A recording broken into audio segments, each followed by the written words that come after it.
Welcome, welcome, welcome, Believe Nation. Happy Friday, Friday CEO Day. Working on some awesome projects to grow my business. Some crazy conversations ready today. But anyway, it's time for Q&A session here. Let me put this comment here. Ask us your questions. Ask us your questions. Ask us your questions. That's good enough. Ask us your. Hold on. Ask us your questions. Post. Okay, let's pin that. Come on now. Pin that comment. All right, let's bring in my co-host. Friday's special edition with Mark Drager. I see them. Let's go. So you got questions for me and Mark? Use the question box tool, and we'll get to as many as we can. Come on now. Let's go. Come on now. I was worried it was going to be late. I was running to get it all set up, and I spilled coffee on my carpet. I'm like, does coffee come out of carpet? I feel like that's actually a bad thing on white carpet. It's like, scrub down. Anyway, I don't know. I asked Jacqueline. I was just catching up with her, and I asked her what time it was, and she said 2. And I said, it's 2, and I freaked out. I was like, what? And she's like, no, it's 1:58. I'm like, oh, don't do that to me. It's a big difference. That 2 minutes is your entire life. Exactly. All right. So pop your questions in the chat box. In the question box. This is a bonus episode of the Something to Prove podcast, right? Yeah, that's the name of the podcast we've been doing for a year and a half together, Evan. Right. So we're gonna answer as many as we can. So, Mark, if people want to find the Something to Prove podcast, where are they going? Best thing to do is just Google Something to Prove podcast. Otherwise, you can find it on Apple Podcasts, Google, Stitcher, Premium, Play, all of that. I don't know what they all are, but all the podcast places. What season are we in? Season 3? We're in season 3, yes. All right. When does the season end? Typically, we'll do between 20 and 30 episodes, and I think we just did episode 13 or 14 of season 3. Oh, okay. We got some time. Okay, good. All right. Okay, first question. Charlie, have you heard of the 4PE business structure? I have not. Me neither. What's that? 4PE? Hold on. You gonna look it up? Let me see what Google has to say. All right. 4PE. Keep talking. Business structure. 4PE business structure. I don't even know what it would stand Functional for. organizations. 4 types of organizational structures? No, I don't know. I can't even find the answer quickly. Wow. Okay, great. Sorry. If you give us more context of what that means, we can try to help with it. Okay. Next one. I'm seeing here functional, divisional, matrix, and flat archy. But this is all like super theoretical if I'm even in the right place. I don't know. Okay, Mark, I've been running a business for 14 years and I've never heard of it. Rustem 86 Metsuer asking, your plan for 2020? My plan for 2020. It's interesting. I'm listening to a podcast right now where I'm going back and I'm listening at them talk in December and in January and February, and they're all talking about what 2020 is going to be like. And I was like, oh, January people, you have no idea what 2020 is going to be like. My plan for 2020 is to use this time to shrink down, to focus, and to build a structure for what's next. So, in my life, that means having a better connection with my wife and my kids. In my business, it means focusing on my team, so the people in the process, on the type of customers we want to go after, on the marketing that we're planning on doing. Anytime that there's a quote unquote slowdown, you can use that time to either relax and take off, or you can use that time to actually focus on who you need to be when things start back up again. So my plan for 2020 is to get through it, coming out the other side much stronger. This is great video. I don't know if you see it on YouTube. It was trending for a while of what I would tell my pre-corona self. Have you seen that one? Yeah. So in it, the thing I laughed the most at, or one of them, was it's like talking to the January version of you or the February version of you, and she's saying, yeah, I think the Australian wildfires. Yeah, the wildfires are going to truly define what 2020 is all about. The defining story of 2020 is going to be the Australian wildfires. And then the current day version of her is just laughing. It's like, wow, it's true. How much are we even think? Is it still even happening? Are the wildfires gone? Are they over? I mean, it was dominating everything, and now it's all Corona. And then who's even talking about Corona right now with the protests going on with Black Lives Matter, right? You don't know where you're going to be in 2020. I have no idea, right? And we're already halfway through. So it's like, what are you working on right now? That's what you should be. What I'm working on right now, I'm working on, Mark and I just actually finished an hour plus conversation around my brand strategy and my positioning and how I'm creating content. Asked me that a month ago, that wasn't even on my radar. And now, boom, here we are. It's like the only thing that matters right now. I'm pushing other things. I need to record ads for Mark that I'm not recording because I'm thinking about these things. You know, so I wouldn't worry so much about your plans for 2020. What's in front of you right now? Mission and then immediate, and that's it. Okay. Kater Rajat. Hi, love born to serve. Just started. How do I feel motivated and get out of inertia to find my who, how, and all? Thanks a lot. Well, so I think what they mean is your new book, Built to Serve. So it's an awesome book. The questions you're asking are all great questions, right? How do you get motivated? How do you get started? How do you build momentum to find your who, how, and all? Here's the thing. You just started the book. Read the book. I think the whole roadmap is just laid out there, right, in the copy of the book that you have. So read the book. Go through the processes. I'm going to answer on Evan's behalf as your spokesperson. Work through the book. You have it. It's great. I'm moving around because I have to go get a prop that my dear friend Mark Drager helped me create, which is the answer to your question. You know what you need to do. I don't even know what prop you're about to bring in now. You know what you need to do, but you're stuck. What you need to do now is make the 2% happen. There you go. Make the 2% happen. That's your problem. You've got ideas, right? The book hopefully helped you find some clarity. You said you loved it. Awesome. Thank you. Honored to be part of your journey. You got to do something. And it's the first 2%. It's not worrying about the perfect plan. How are you going to plan 2020? Don't worry about planning 2020. This is the problem. What are you doing today? Today shouldn't be planning 2020. Today should be taking some kind of action. That's the only thing you're missing is the first 2%. Mm-hmm. That's how you get out of inertia. The problem of why you're in inertia is because you've got all these big ideas that you don't know how to execute. You need to chunk them down into the very first 2%. You're trying to build, what was it? Was it Martin Luther King who's like, take the first step and the next step will appear, or the staircase will appear or something?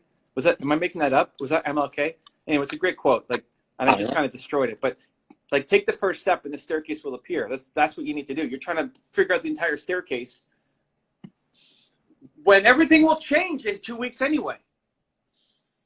Take the first step. That's all that's missing. That's all that's missing. Make the 2% happen. Is there a fancy logo on here somewhere? No, eh? No, it's your book. Mark helped me build it. Oh, it's a co-branded initiative. Okay. Next. Salah. Is there a difference between being an entrepreneur and a businessman? Yeah, yes, and no, and maybe, and who cares, and why does this even matter? You know, it's definitions of things. And so entrepreneurs typically are people who, you know, take on the risk and get the reward. They start their own things. They run their own businesses. But I know lots of business people who do that within companies or within organizations. And so it's like, sure, maybe, but why does it matter? Why do you want to be a business person? Do you want to be an entrepreneur? Are you defining yourself through this title or through this word, or are you defining yourself through your actions and what it is that you actually want to accomplish? Yeah, this is just like trying to be too perfect. It doesn't matter. Why is this the question? Do you want to be an entrepreneur? Great. What does that mean to you? Awesome. Go do it. That's the only thing that matters. This is still 2% difference. It's like, I don't want to start a business, but what is an entrepreneur? No. Start your business. Move. Action. Okay. Next. Kater. Who gets to? We all do. Right? That's the answer. What an answer! Everybody. Oh my God. That's the greatest answer of all time. You. Everybody gets to. That's who gets to. Oh man, that is great. I'm loving that answer, Mark. Good job. Okay. Okay. Nina. I was worried you were gonna say it and I wanted to beat you to it. Actually, when I saw it, I was like, I don't even know what I'm gonna say on this one. So I like it. Okay, Nina is asking, health question. Is it best to exercise in the morning or evening? So it's whatever's best for you. So there are lots of people who will say, you know, it's better to exercise in the morning because it's a great way to start your day. And then you're able to build up all of these things in your brain and your head. You're going to feel great. It's going to carry through the day. I like that. I think that's a good idea. But here's the thing. It's not whether it's better to exercise in the morning or the evening. It's what can you do consistently? What works for your life? What works for your schedule? What will you do consistently? You could say, well, it's better to work out in the morning, but I can only work out, you know, 1 day per week. And then in the afternoon, you're busy. And at nighttime, you have time, but you're like, oh, I don't want to. It's going to mess up my sleep. And like, it's better to exercise consistently than it is to figure out that last difference, because the difference between exercising maybe every day or every other day in the evening and in the morning is like, you're talking about little changes and little efficiencies and little found things. If you're already exercising all the time, then play with the time of day. It'll maybe give you this tiny little boost. But if you're not exercising, I was 50 pounds heavier 2 years ago. I didn't exercise. I now work out like 5 or 6 times a week. You know, if you're not exercising at all, it's just whatever you have to do to be able to run, to be able to walk, to be able to lift weights, to be able to do it consistently. Find the time of day that works for you. And she's saying evening consistently, not a morning person. Perfect. Done. Don't overthink it. Yeah. So Mark's answer is great for most people. If you're not doing it at all, or you're not doing it consistently, that's the answer. Where I flip to and asking these things is more, okay, given that I'm going to be consistent, what time of day is better to do it? Morning.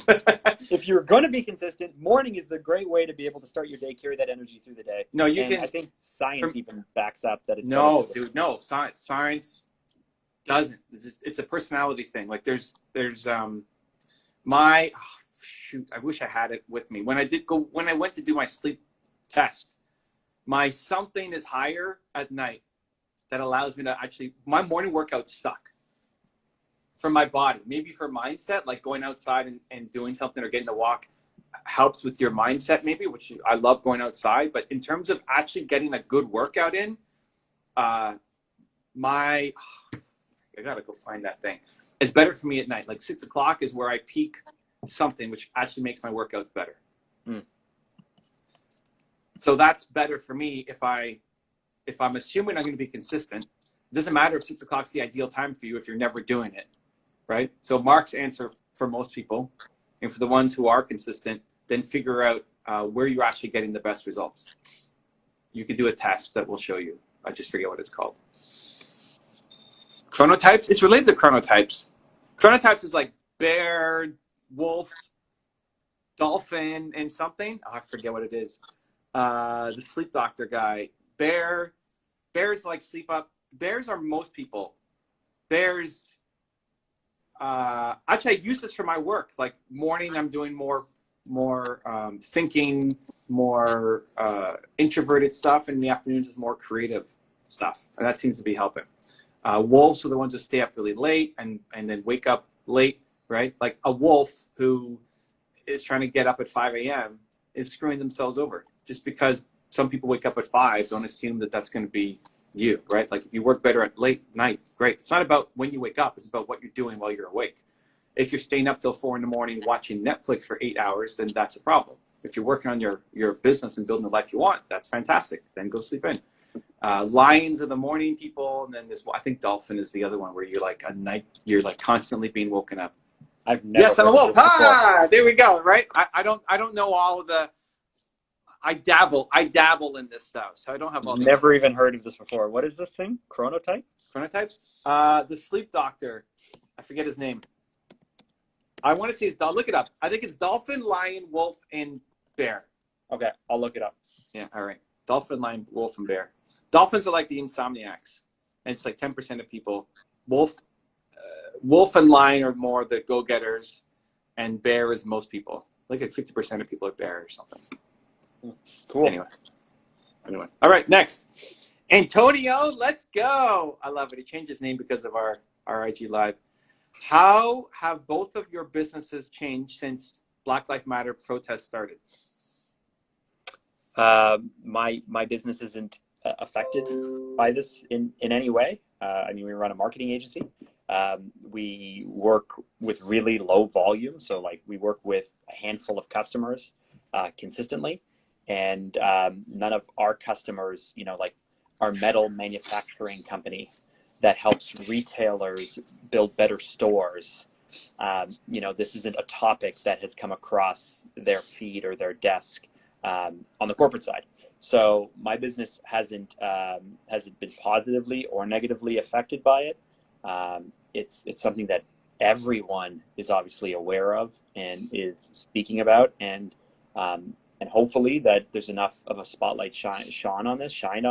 Hopefully it's important enough to actually spur on real change, as opposed to just everybody spending a moment, hashtagging it, posting a blacked out image, and then 8 days later going on with their lives. But on the business side, I haven't been affected. So I started making changes on Tuesday. Today's what, Friday? On Tuesday, when everybody's doing Blackout Tuesday, I didn't want to do Blackout Tuesday just because I don't like doing exactly what everybody else is doing. It just bothers me. But I wanted to find my own way to voice, to speak, to say something. So what I've been doing is posting content on my Instagram and trying to look for the helpers. I love that line of looking for the helpers. So trying to find there's enough people who are sharing the cop videos and all that stuff and all the negativity that's happening. I'm trying to look for the people who are doing good and share those stories. I like shining the light of positivity. Look for the helpers is what I've been doing for the past 3 days. Wednesday, I had something else planned, but as per usual, when Evan Carmichael comes up with an idea, we change direction for the days. Why you can't have your 2020 plan all laid out perfectly. I launched my Black Excellence YouTube channel. So I had some Black Excellence videos a couple of years ago. I forget how long ago it was, and they got actually surprisingly poorly received. Mark's typing away. Surprisingly poorly received. And I turned them into a 254, so that there's 254 days of Black Excellence, where every day you're going to be inspired by another Black leader. And that's been going well. And I thought, you know what? I'm going to create, now that I've created multiple channels, we're going to create a Black Excellence channel where every day we're profiling excellence in the Black community, whether it's a top 10, whether it's an espresso, whether it's me doing an interview with somebody. And I connected with Devon Trish, who's an actor in LA, who helped me build the initial first Black Excellence. Hey, Devon, I'm thinking of doing this. I want your feedback. Like, what do you think? Who do we profile? Because it's easy for, white guy in Toronto to come up with this great plan, but I wanted to get some, actual feedback from people who are experiencing it. We're going to do an IG Live on Monday together, talking about it. I was on a video last night with Trent Shelton. You guys know Trent Shelton, former NFLer, speaker, and what I'm still wrestling with is trying to figure out how to. The protests are great, voicing your message is great. When it wears down, what are we trying to do? How do we help? Are we trying to get laws changed? Are we like firing a couple people isn't going to make that big a difference? So what's the role of entrepreneurs, and what's the role of people like me who've got a voice that can use it? I'm still wrestling with, I don't know. But that's what I'm hoping to talk to Devon about on Monday as well, to get feedback on changes we can make. I mean, profiling more Black leaders, easy enough. It's already been part of the content strategy. Launching the Black Excellence channel. Now part of our content strategy. That was my Wednesday. But could be more, right? So it's not just knee-jerk reaction and then everybody forgets about it in 2 months until somebody else gets killed or some crazy thing happens. So I don't have the answers, but open the feedback and suggestions. I love Trent. His motivational speeches are so uplifting. Yeah, Trent's awesome. Just wait though. Mark Drager's coming. Motivational speeches for days. Okay, I am Marcy. What do you do not to be dominated by your emotions? Oh, what to do? So, I mean, I have anxiety. I am very future focused, which probably makes my anxiety even worse because I'm always thinking of all the things that could go wrong and all the things that we have to do, and are we being responsible enough and all responsive enough and all that stuff. I have a pretty snap kind of anger. Like I think it takes quite a bit to get me angry, but when I get frustrated really, really quickly, and then I get over it really, really quickly. So I think it has to do with the type of emotions that are dominating you. So, like I think we think in terms of anger, we think in terms of anxiety or fear or doubt, but you know, love and loneliness or connection, or there's all kinds of different emotions that will serve us and then won't serve us. So I don't know what will work for you, but what I do know, having listened to a lot of different people, is that just the pursuit of trying to find the answers is the process to finding the answers, right? What works for me or works for Evan or works for someone else may not work for you at all because the emotions that might be holding you back are completely different. Like if you have anger issues or jealousy, that's different than if you're lazy and apathetic, right? Those are the emotions that are keeping, or if you're feeling hopeless, that's different than if you find that you just are desperate to seek other people's approval all the time, right? It's just the answer is being able to kind of identify what's holding you back or when you're not feeling great, like, oh, I hate that I did that. I hate that I feel this way. Well, what is that feeling? What is it that led to that? And then trying to see these patterns so that way you can try and get in front of it or try and change, model other people. If you have anxiety, who else has anxiety? What did they do? If you have anger, how do they deal with their anger? And I think the answer is just pursuing answers is the answer. Yeah, I think awareness is definitely the first step. I think, to Mark's point, understanding if this is an emotion that serves you or hurts you is a great question to ask, because you don't want to. I think being dominated by some emotions is amazing. When I did, like, everything great that you create comes from an emotional place. Like when Evan gets angry, Evan doesn't usually get angry, but when he gets angry, that's actually usually a good thing because he's usually angry on behalf of someone else. And your anger is actually serving other people, and good things come from that anger. Yeah. Great art makes people feel, and it's great because you felt something when you were making it. Wednesday, when I moved everything around in my calendar and focused on making my Black Excellence channel, that was an emotional decision. Logically, I have other things that I should be working on. I should be working on recording ads for Mark Drager for the campaign we're trying to run. Like, everybody's depending on me for other things. And I said, nope, not doing that today. Going to launch my Black Excellence channel. I think it's the right decision, even though it was an emotional one. Even being here doing this is an emotional decision. Is this the best use of my time on a Friday afternoon? Hell yeah. Hell yeah. I could be doing other things, but I like it. It's an emotional decision, but it's an emotional decision that serves me. So first off, that just that awareness is to not just throw all emotions away and now try to train yourself to be a strategic, logical robot all the time, because that's actually going to suppress your greatness. Your emotions are your greatest weakness, but also your greatest strength. It's just learning to differentiate between the two. On the negative side, I try to eliminate as many negative emotions as possible, except grief. I think grief is the only one that you can't force your way through. You just have to feel it and work through it. But the other ones, anger, jealousy, the faster you can get back on track. For me, it doesn't happen that often, but changing my environment is the fastest way. Like going outside, especially on a nice day like this. At least in Toronto, it's a nice day. I don't know where you are. You go outside, take some deep breaths, walk a little bit, come back, solve the problem. But I think the bigger issue that I would just stew on is understanding that your emotions are also your greatest strength, and you need to lean in on them. Like that one, Mark? That's good. I like that one. Okay. Okay, one last one quick. Who we got? Priyan Jana 07. I seem to lose motivation to pursue my goals. How do I prevent it? You don't care about your goals enough. This happens to me all the time, right? You think you want something because you think it would be great, but the thing that you want is so far away, or it's so big, or it's eventually you stop caring about it, or whatever it is. I want to do something and it's going to take me 4 years to do it.